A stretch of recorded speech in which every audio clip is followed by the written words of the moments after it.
All right, so the Blazer is back.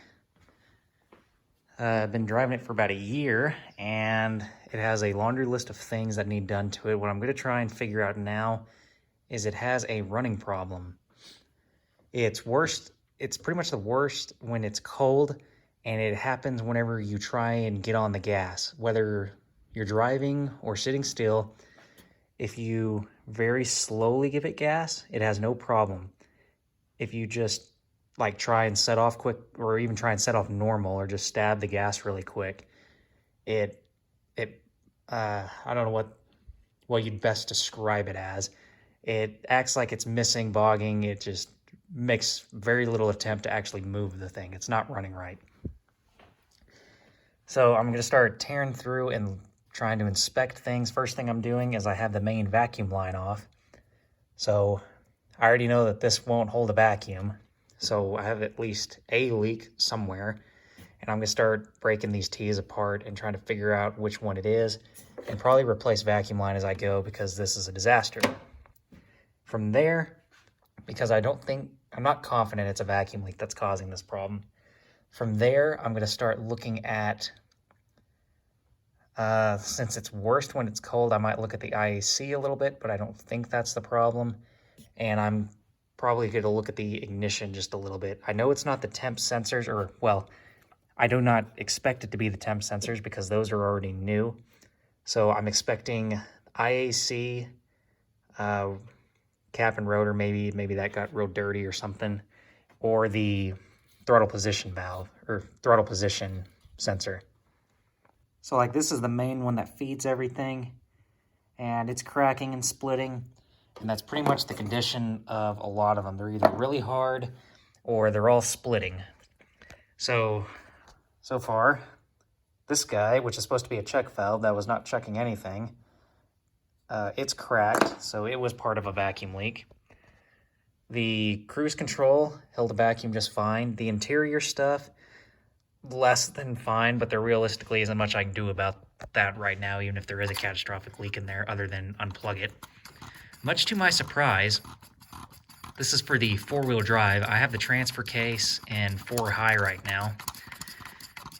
And last winter when I drove this thing, if I got to about half throttle, the four-wheel drive light would turn off. Because this has a vacuum-actuated front axle. It has a vacuum diaphragm with a cable that the diaphragm pulls on the cable, and it slides the collar over to tie the passenger axle to the carrier.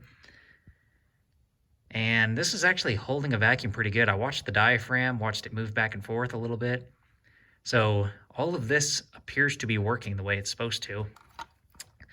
So I don't have a catastrophic vacuum leak there. If you want an idea of the condition of these hoses, I've done nothing but touch this one hose. Yeah.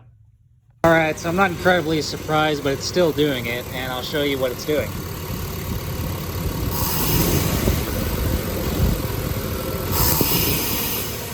Hear how much of a delay there is?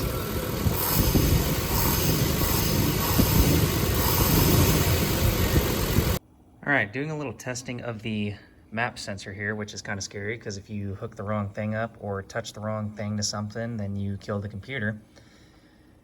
So I'm trying to be real careful with it, but I'm measuring across pins A and B. So that's the sensor ground and the output from the map sensor. So with no pressure, pretty much just ambient pressure, it's going to be trying to approach 5 volts, and then as you apply a vacuum to it, it's going to start decreasing the voltage. So you can see right now it's saying about 4.3, little vacuum still on it. And as I start applying a little more vacuum to it,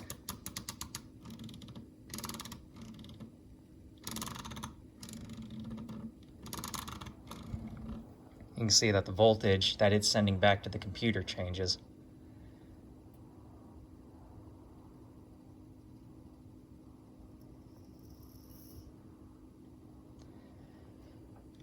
So I'm pretty confident that it's working. I'll probably hook it up and check it at idle. I think the book said it's supposed to be around 1 to 2 volts, so we'll check that, but I don't think it's the problem.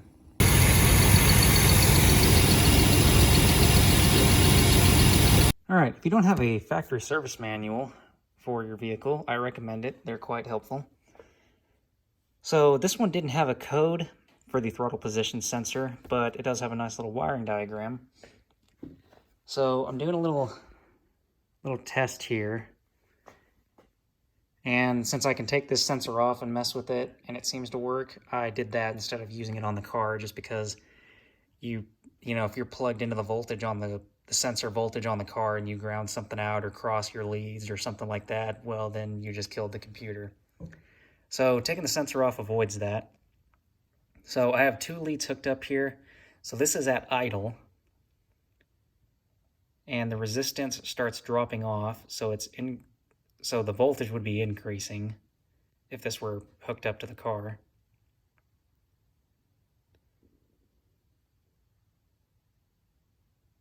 So there you can see it moving back and forth.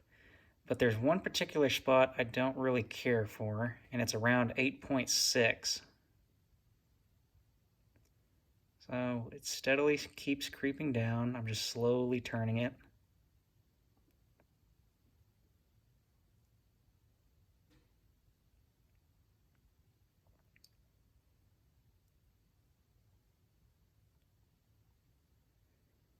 And it starts counting back up for some reason.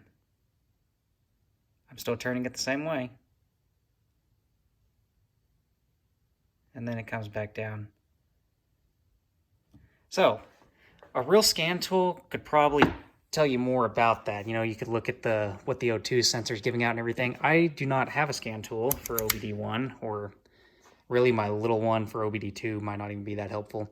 But I'm going to go ahead and, that seems like enough justification to me. Just go ahead and swap this out.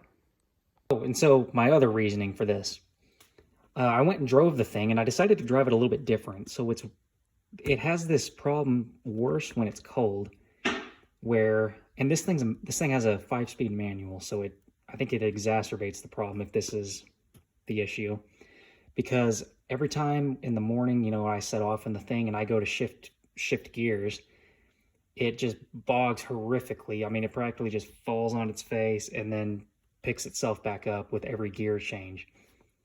So that would make sense if this guy was the problem, because I let off the gas to shift and then I go to get back on the gas, and if the computer is thinking, hey, we're off idle, and then it gets to the screwed up spot in the sensor and thinks, whoop, we're back at idle again, no power, and then it comes back in.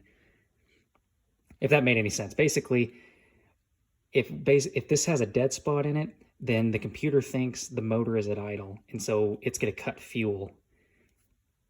So that's the theory as to what's going on there. And I went and drove it yesterday, and I mean, it's definitely a little hard on the clutch and the synchros, but I got through that dead spot, held it at about a quarter throttle, and didn't lift off the gas and just shifted like that, and it picked up and went and didn't have any issues. So whatever the problem is something with part throttle, and that little hiccup that we just saw in, you know, on the meter, that is, I'm thinking about the range that the car is having a problem. So just gotta go ahead and get a new one of these, and we'll see if it fixes it. All right, just doing a back-to-back comparison with the new sensor. First observation, at the idle position, this one has less resistance. So I don't know if that's relevant or not, but I already ran this one through its whole range up and down, and it was smooth the whole time. It didn't do any jumping around like the other one did. Ignore that. That was just the meter freaked out because it changed too quick. But this one counts down nice and smooth. Doesn't do the other like what the other one did. And so I don't know. Maybe the other one, maybe it reading more resistance than it should was also part of the problem. So I don't know. We'll go install it and see what it does. All right, it's dark now. Let's find out if this did anything.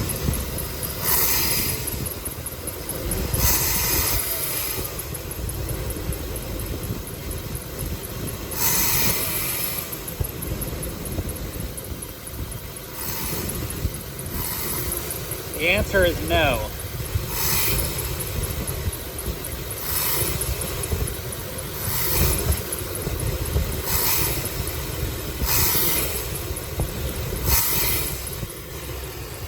darn it. That sucks. Alright, I'm a little bit confused. I unplugged the IAC and it's still bogged. I unscrewed the IAC a little bit to pick the idle up manually, kind of like you would on a carburetor, and it ran better. It actually revved. And so I threaded it back in and it still ran good. And I plugged it back in and it still runs good. So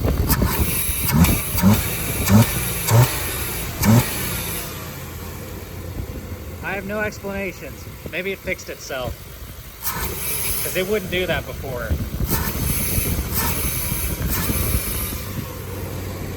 So we'll do a hard cold start tomorrow and see if it's actually fixed or if the problem comes back. All right, it is 25 degrees out. Just started it, and it doesn't hesitate anymore. And I've driven it for 2 days, and it's still been good. So pretty confident that throttle position sensor was the problem. I'm guessing it was just coincidence that me messing with the IAC improved it. I imagine it just took the computer a second to figure out what was going on. But regardless, new throttle position sensor seemed to have fixed the issue, and we were pretty confident that was the problem given the resistance test that we did. So hopefully that was helpful. Thing runs good for now.